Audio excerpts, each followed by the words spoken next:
Rasulullah SAW adalah guru kita. Sepakati dulu poin ini. Tidak ada guru bagi umat Islam siapapun yang syahadat kecuali Nabi Muhammad SAW. Ini disepakati dulu.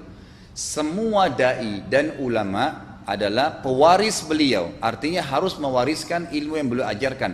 Apa yang diajarkan itu yang disampaikan ke umat. Yang tidak diajarkan mereka larang agar dikerjakan. Kan begitu mestinya.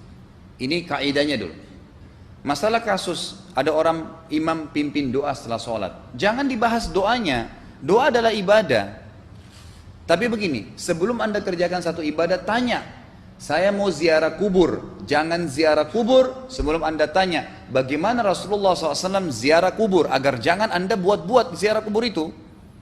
Adanya orang taruh kembang di kuburan, siram air, buat batu nisan, pasang lampu, baca zikir-zikir di sana. Karena dia mau ziarah kubur semaunya sendiri. Tidak bisa. Anda muslim, punya kiai, punya Rasulullah SAW, suri tauladan kita, uswatun hasanah. Tanya Rasulullah ziarah kubur bagaimana? Rasulullah SAW dalam hadis Bukhari menziarahi kubur Baqi. Datang, memberikan salam, mendoakan mereka, pulang. Nggak ada lagi yang lain. Nggak pernah Nabi SAW bawa kembang, siram kuburan karena sudah kering. Padahal Madinah panas 50 derajat, pecah-pecah tanahnya. Ada istilah di Indonesia kalau tanahnya pecah, kesian lagi diazab di bawah, kasih air, kasih kembang biar wangi, biar ditaruh kembang yang paling mahal. Kalau dia ahli maksiat tetap disiksa di bawah gitu kan. Jadi nggak bisa itu patokannya. Mau sholat, jangan pernah sholat dulu. Tanya Rasulullah sholat bagaimana, belajar 5 menit bisa. Oh rukunya begini, sujudnya begini, sama. Baru Allah terima. Tujuan Nabi SAW diutus untuk apa? Untuk dicontohi, diciplak hidupnya. Cara makannya, cara tidurnya, berpakaian, bahkan cara jalannya saja. Para sahabat contohnya, Nabi jalan begini. Bukankah ada hadis yang mengatakan sahabat berkata Rasulullah SAW kalau jalan seperti orang turun dari bukit. Mereka sampai membahasakan itu. Rasulullah pernah keluar kepada kami menyisir rambutnya dengan rapi ke arah sebelah kanan belakang. Ditunjukkan, gitu kan? Rasulullah SAW menyukai ini. Rasulullah SAW memakan dengan cara begini. Diajarkan kepada kita semua agar kita contohin. Yang jadi masalah bagi kita ini, kita selalu mau buat apa-apa yang tidak diperintahkan oleh Nabi SAW. Selalu alasannya baik. Sekarang kasus berdoa setelah sholat. Doa adalah ibadah, nggak ada masalah doa. Tapi kalau kita mau ikat antara sebuah ibadah dengan ibadah yang lain, tanya dulu. Rasulullah pernah ikat nggak? Pernah pertemukan nggak? Ziarah kubur dengan baca Quran. Ziarah kubur ibadah, baca Quran ibadah. Pernah nggak Nabi baca Quran di kuburan? Itu tanya. Nggak ada riwayat Nabi SAW pernah baca Al-Fatihah untuk orang mati atau baca di ayat Al-Quran. Datangkan dalilnya coba. Nggak ada satu hadis pun menjelaskan masalah itu.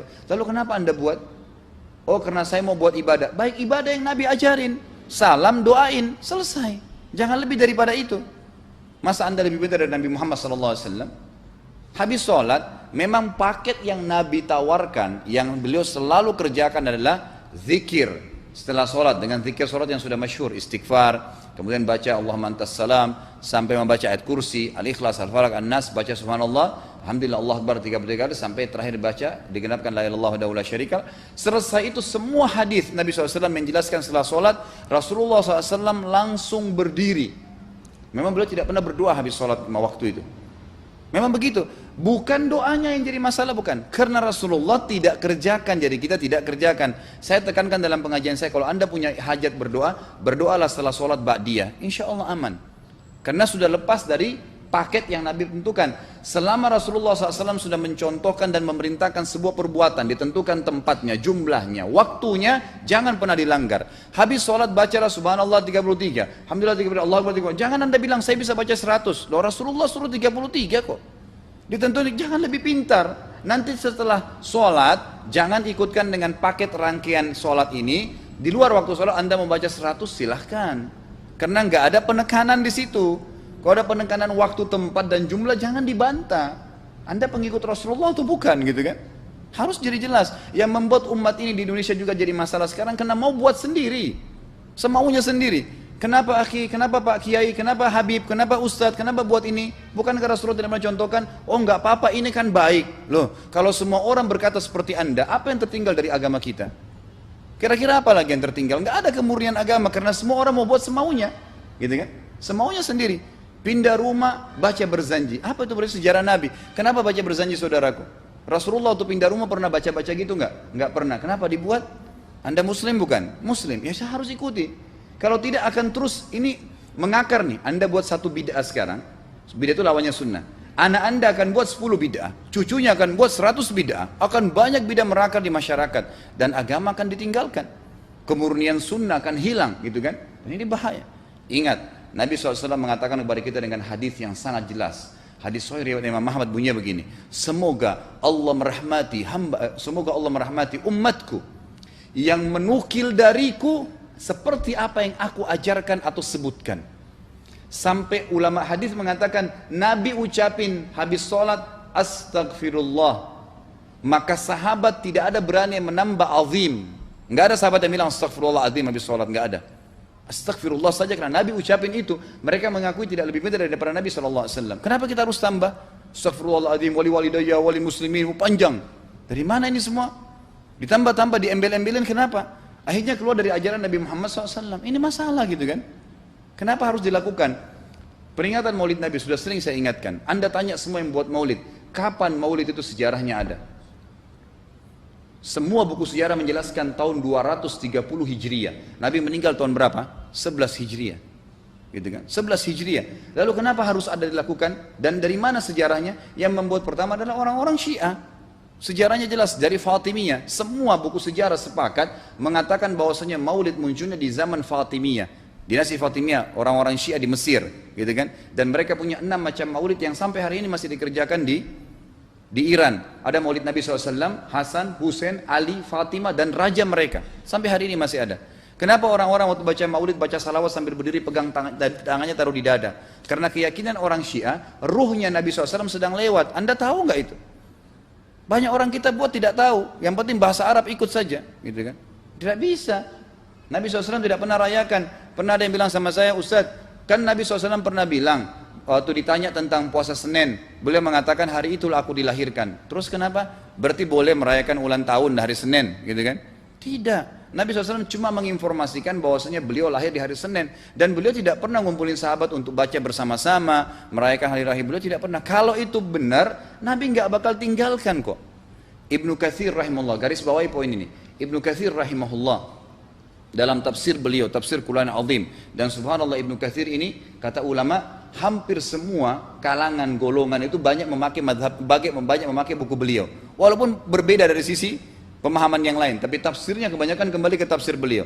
Beliau mengatakan tafsir surah Al-Maidah ayat 3 yang bunyinya a'udzubillahi minasyaitonirrajim, al-yawma akmaltu lakum dinakum, hari ini saya sempurnakan agama kalian, kata Allah, ya. Wa atmamtu alaikum nikmati, saya sempurnakan nikmatku pada kalian, artinya tidak butuh yang lain. Wa raditu lakumul Islam madina, saya ridha Islam sebagai agama kalian. Kata beliau, ayat ini turun menandakan dan memastikan bahwasanya Nabi Muhammad SAW tidak meninggal dunia kecuali sudah mengajarkan semuanya, yang hitam, yang putih, yang gelap, yang terang, yang susah, yang mudah, ya, semua dijelaskan. Siapa, kata beliau, yang menganggap masih ada sesuatu yang harus ditambahkan setelah Nabi SAW meninggal dan turun ayat ini, maka dia adalah ahli bid'ah. Dia orang yang membuat-buat agama. Nabi sudah ajarkan semua, selesai. Jangan ditambah, jangan dikurangin. Kita tidak lebih pintar dari Nabi SAW.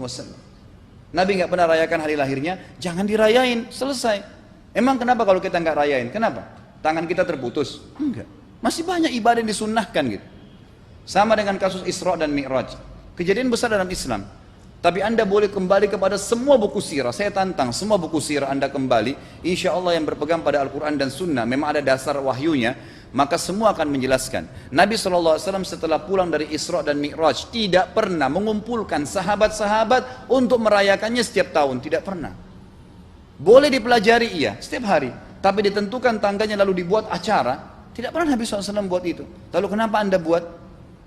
Kalau Anda mau tetap buat, ya silahkan, itu hak terserah Anda. Tapi saya ngajak kepada Anda kembali kepada kemurnian ajaran Nabi SAW.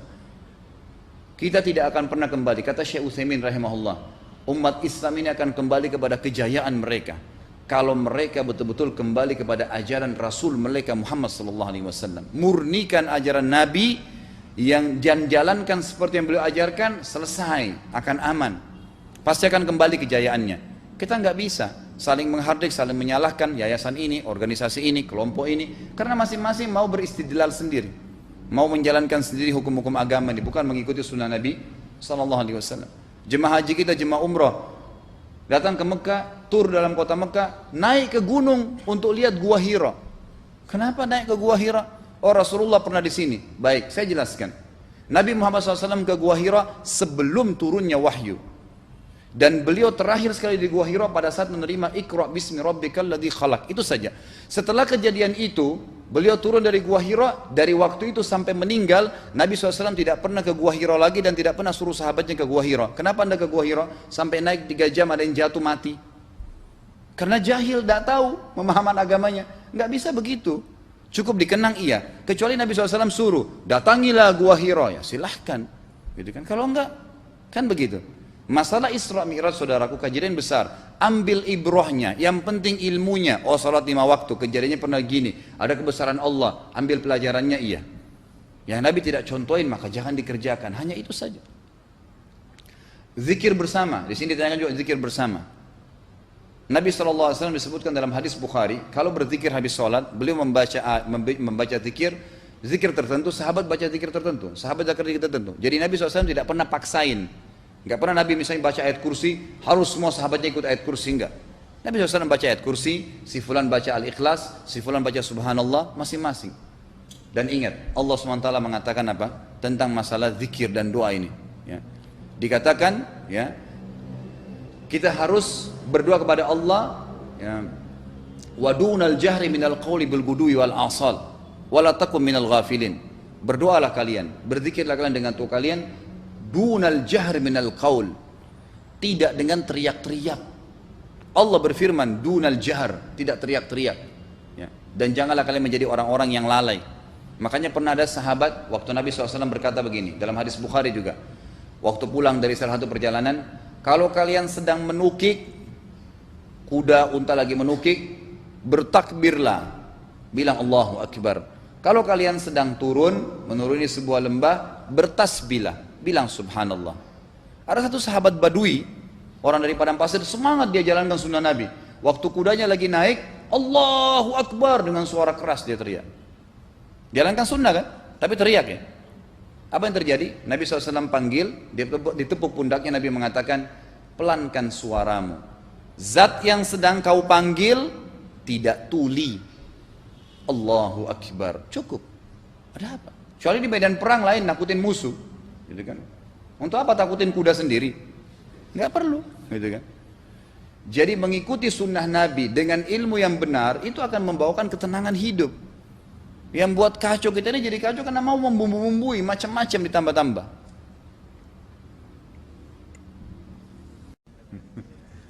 Jadi sudah saya jelasin, bid'ah itu dari siapa? Perkataan bid'ah?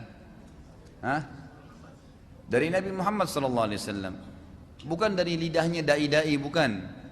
Saya dan teman-teman dai ini hanya menyampaikan hadis Nabi. Kan Nabi bilang, hadis yang terkenal hadis irbat dalam hadis sahih, alaikum bisunnati wa sunnah khulafa'ur rasyidin mahdina min ba'di addu alaiha bin nawajid, gitu kan? Berpegang teguhlah pada sunnahku, semua tuntunanku, kata Nabi, dan tuntunan para khulafa'ur rasyidin, Abu Bakar, Umar, Uthman dan Ali, dan berpegang teguhlah pada sunnah-sunnah itu walaupun dengan harus gigi geraham kalian. Karena Nabi tahu nanti pada akhir zaman ini akan berat orang pegang sunnah Nabi, gitu kan? Akan dicela, akan dihina dan seterusnya. Kemudian beliau mengatakan, wa iyyakum wa muhdatsatil umur, dan hati-hati kalian dengan perbuatan-perbuatan yang baru dalam ibadah. Ya, muhdatsat ini begini, perbuatan ibadah yang tidak punya tuntunan wahyu, itu muhdatsat. Hati-hati kalian dengan perbuatan yang kalian anggap ibadah, padahal bukan ibadah, karena nggak ada tuntunan wahyunya, gitu kan? Terus beliau mengatakan, fa inna kulla muhdatsatin bid'ah, kata Nabi. Semua perbuatan ibadah yang tidak punya tuntunan wahyu itu adalah perbuatan baru dalam agama. Bid'ah itu perbuatan baru dalam agama yang Nabi nggak pernah contohin dan juga sahabatnya. Terus Nabi bilang apa? Wa inna kulla bid'atin dhalalah. Semua bid'ah itu membawa pelakunya pada kekeliruan dan kesesatan. Nabi yang sabda itu. Nabi kita yang berbicara hadis sahih. Lalu beliau mengatakan, wa inna dhalalatin finnar, dan kekeliruan dan kesesatan dalam ibadah, buat ibadah yang tidak Allah perintahkan dalam Qur'annya dan juga Nabinya contohkan dalam sunnah, akan membawa pelakunya pada api neraka karena sia-sia. Jelas sabda Nabi. Dalam hadis riwayat Muslim yang lain kata Nabi SAW, man ahdatha fi amrina hadha ma laysa minhu fa huwa raddun aw mardud. Siapa yang berbuat ibadah yang tidak kami contohkan akan ditolak atau tertolak. Jelas sekali. Ngapain repot-repot ibadah yang tidak ada tuntunannya itu, yang ada tuntunannya aja sudah repot dikerjakan. Jadwal kita tuh rutin sudah ada yang ada sunnahnya, ada qobliyah subuh, ada subuhnya, kemudian ada zikir pagi. Coba jaga tuh. Saya tanya ikhwah di sini yang sudah rutin jaga ma'thurat zikir pagi. Tiap hari rutin kan terjaga on time? Itu aja kita kadang-kadang masih kelepasan gitu kan.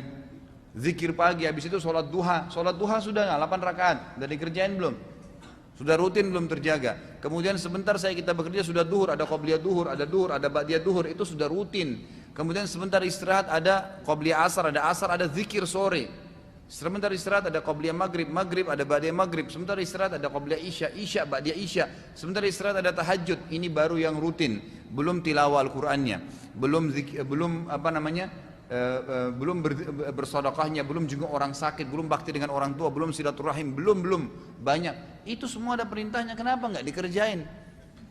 Kenapa kok harus repot-repot cari perbuatan bid'ah ini untuk apa? Gitu. Ngabisin waktu dan tidak diterima, saudaraku, gitu kan? Jadi kalau anda mengingatkan orang masalah bid'ah, kalau anda dikatakan Wahabi nggak apa-apa deh kalau dibilangin Wahabi, sudah. Orang ingat ini baik sunnah Nabi kok malah dibilangin Wahabi. Nggak pernah ada istilah Wahabi di zaman Nabi. Semua ustadz subhanallah yang dikatakan Wahabi pasti lisannya mengatakan qala Rasulullah, dikatakan Wahabi. Ya sudah biarin aja bilang Wahabi deh. Habis gimana sudah dikatakan Nabi mengingatkan, dia enggak. Nabi enggak pernah kerjain, saudaraku, enggak apa-apa. Loh subhanallah, nabimu dan kiaimu enggak pernah buat, kamu berani mau buat, gimana caranya? Buat-buat dalam agama, enggak boleh gitu kan.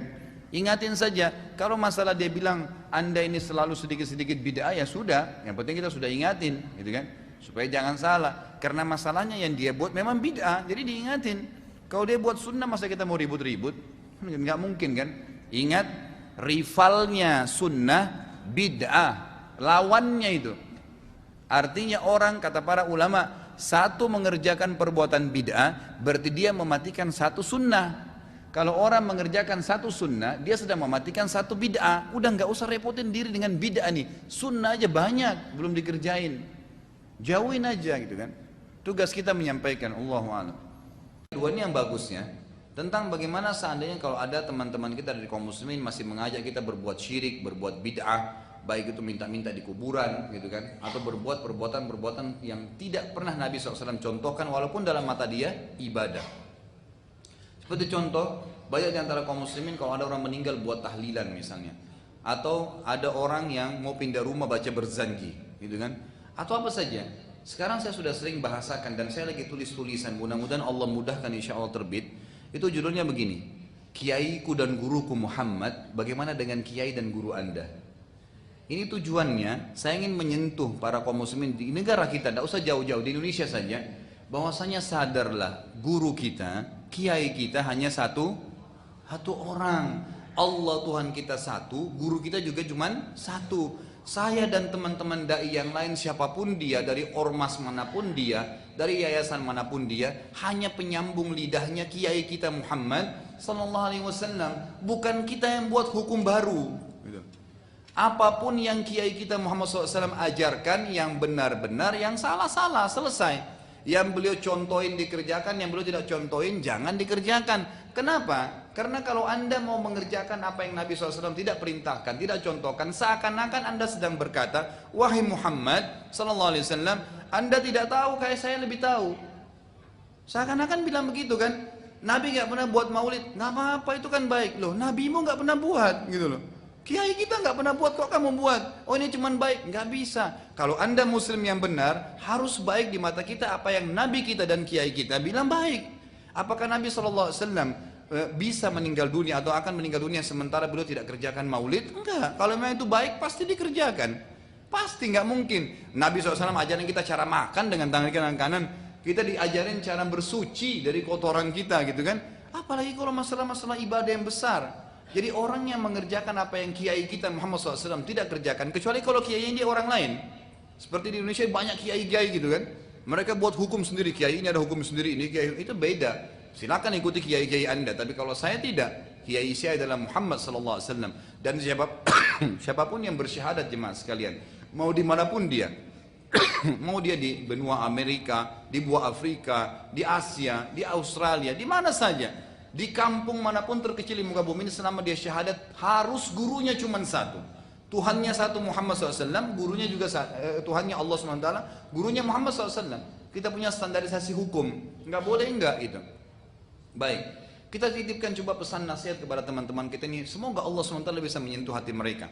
Kalau kita tanya, saudaraku, wahai ukhti dan akhi, kayak Anda melakukan tahlilan, apa tahlilan? Itu adalah zikir kepada Allah SWT. Baik, saya ingin tanya, pernahkah Anda bisa atau Anda bisa datangkan kepada kami riwayat bahwasanya susunan tahlilan yang Anda susun itu pernah Nabi SAW sebutkan? Susunannya seperti yang Anda buat itu. Kalau cuma zikirnya, afdal zikir la ilaha illallah, iya itu hadis Nabi, kan gitu, la ilaha illallahnya. Baik, sekarang begini, kalau Anda ingin berzikir, saya selalu sarankan di pengajian saya, jangan pernah berzikir kalau kecuali sudah tanya bagaimana Nabi kita Muhammad SAW berzikir, caranya, jumlahnya, waktunya, bagaimana itu semua harus. Sholat, jangan pernah sholat kecuali Nabi kita Muhammad SAW sholat seperti apa, puasa, haji, zakat, supaya benar, karena Allah tidak akan terima. Kata Allah SWT, Qul in kuntum tuhibbunallaha fattabi'uni yuhibbukumullah. Kalau kalian mengaku mencintai Allah, tahu Tuhan kalian Allah, ngaku dia sebagai Tuhan satu-satunya, ikutilah aku, kata Nabi SAW. Ini Allah yang suruh, maka Allah akan cintai kalian dan akan mengampuni dosa-dosa kalian, gitu kan? Kalau enggak maka akan salah, akan keliru. Sekarang semua substansial ibadah, saya pernah berikan gambaran. Ini Tuhan kita Allah lingkarin, Allah Tuhan kita, yang menyembah Allah kafir, yang mempartisipasikan Allah dengan makhluknya syirik, enggak boleh. Untuk berhubungan dengan Allah zat yang kita sembah satu-satunya yang menciptakan semua ini, itu cuma ada satu cara, nggak ada yang lain. Di bawahnya Allah ibadah. Ibadah ini dengan segala substansialnya, sholat, puasa, zakat, haji, takziah, ziarah kubur, berzikir, apa saja, bakti dengan orang tua, semuanya harus seperti yang Allah mau, bukan yang Anda mau. Nggak bisa. Kalau seperti yang kita mau masing-masing, itu pasti akan nyimpang. Harus nyembah yang Allah mau. Kita kerja di satu perusahaan, harus ikutin pimpinan perusahaan yang punya, nggak bisa mau kita sebagai pegawai. Kalau sebagai pegawai kita maunya, maka pimpinan perusahaan nggak usah ada, gitu kan? Tapi harus gitu. Kita sebagai orang anak di rumah ngikutin peraturan orang tua. Kita mengikuti peraturan orang tua. Nggak bisa kita yang harus mengatur orang tua kita. Dia yang punya rumah, dia orang tua kita yang melahirkan kita. Kita ngikutin peraturan dia. Kurang lebih seperti itu. Jadi ibadah harus seperti yang Allah mau. Bagaimana supaya seperti Allah mau? Harus ikuti buku pedomannya. Ada Al-Quran sudah diturunkan, ada Rasulnya alaihissalatu wassalam Muhammad sudah diutus, disuruh ciplak, suruh ikutin. Nabi SAW yang dipilih dari golongan manusia, jemaah sekalian, agar mudah kita ikutin, gitu kan? Kalau Allah turunin utusannya, Nabi itu dari golongan malaikat, maka susah kita ngikutin. Karena mungkin postur tubuhnya beda, mungkin waktunya beda, mungkin makanannya beda. Tapi ini loh, Muhammad basyaran mithlukum, manusia seperti kalian, yuha ilai, yang diwahyukan kepadanya, gitu kan? Diwahyukan, beliau ngantuk, beliau capek, beliau tidur, beliau nikah, beliau lapar, kan gitu. Beliau dari bayi juga, bukan tiba-tiba besar, gitu kan? Sama, beliau meninggal, sama seperti kalian. Tinggal ikutin ciplak, cara makannya, cara tidurnya, berpakaiannya, ikutin semua. Kalau mau benar-benar beribadah kepada Allah. Dan ini Allah yang berfirman, bukan saya, saudara-saudara sekalian. Perhatikan firman Allah SWT yang sering kita dengarkan ayatnya. A'udzubillahi minasyaitonir rajim, laqad kana lakum fi rasulillahi uswatun hasanah. Ini sering dipotong sampai sini oleh para dai-dai kita nih. Nggak disambung ayatnya. Pada diri Rasulullah SAW ada suri tauladan. Sering teman-teman kita yang buat maulid baca ayat ini tapi sampai sini. Yang baca tahlilan baca sampai sini. Lanjutin ayatnya. Untuk siapa? Pada diri Rasulullah SAW suri tauladan. Liman kana yarjullah. Siapa yang mau mengenal Allah, yang mau ibadah sama Allah, gitu? Liman kana yarjullah wal yaumal akhir. Mau masuk surga nanti di akhirat. Wa dzakarallaha katsira, dan ingin berzikir dengan Allah, zikir yang banyak. Di sini kata ulama, subhanallah, Allah SWT mengkhususkan dan zikir kepada Allah zikir yang banyak karena banyaknya penyimpangan justru di zikir. Tadi masalah berzanji, masalah tahlilan, masalah justru di zikir. Dan tidak ngikutin Rasulullah SAW. Gimana caranya gitu? Kok bisa Anda mengaku punya kiai lain, punya ustadz lain, sementara beliau sudah mengajarkan? Jadi kesimpulannya, kalau Anda ingin ibadah apapun, mau pindah rumah, jangan usah baca berzanji, tanya. Kalau pindah rumah Nabi punya tuntunan enggak? Gitu kan? Enggak usah repot-repot, Islam itu mudah. Yang ada tuntunannya ikutin, yang tidak enggak usah kita buat-buat, apalagi dalam ibadah.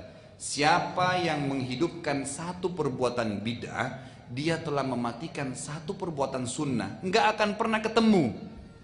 Tidak akan pernah ketemu. Kata ulama, yang menghidupkan satu sunnah, dia mematikan satu bid'ah. Yang menghidupkan satu bid'ah, dia menghidupkan satu sunnah. Dan kalau kita bebas buat bid'ah, saya buat bid'ah, si fulan buat bid'ah. Bid'ah ini adalah ibadah yang tidak ada tuntunan wahyunya, gitu kan? Si fulan buat apa yang tertinggal dari sunnah Nabi SAW? Gak ada lagi. Baik, pertanyaan tadi bagus. Gimana Ustaz kalau kematian saya diundang acara tahlilan? Saya bilang gak apa-apa deh, saya ikut dulu. Toleransi supaya saya bisa dakwain. Ini yang tadi saya titik beratkan.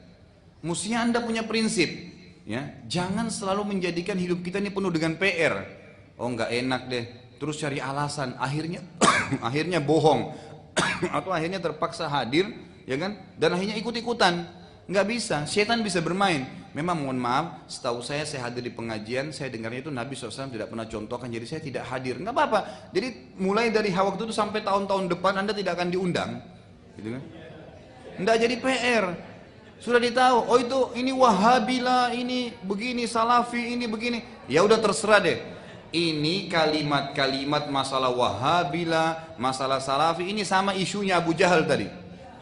Sama itu, Abu Jahal lemparin isu, terus ini lemparin isu. Apa itu Salafi, saudaraku? Orang tidak ada, saya sampai titik beratkan ya, tidak ada kelompok namanya Salafi.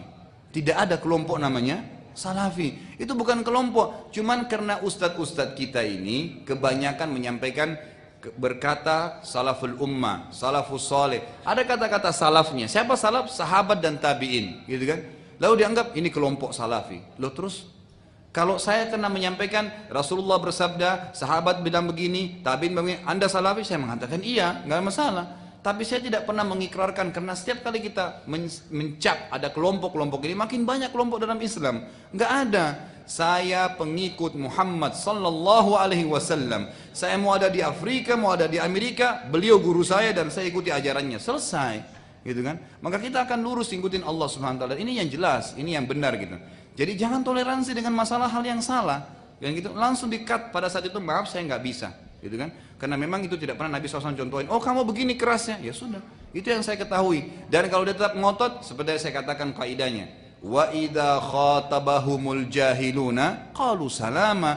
Kalau sudah dinasihatin nggak mau dengar, ya tinggalin aja, gitu kan? Nggak usah repot-repot habisin energi. Kita dalam keadaan benar kok. Cuman minta satu, siapapun yang melihat acara kita ini, siapa yang mendengarkan, coba bahasa dengan hati Anda sendiri.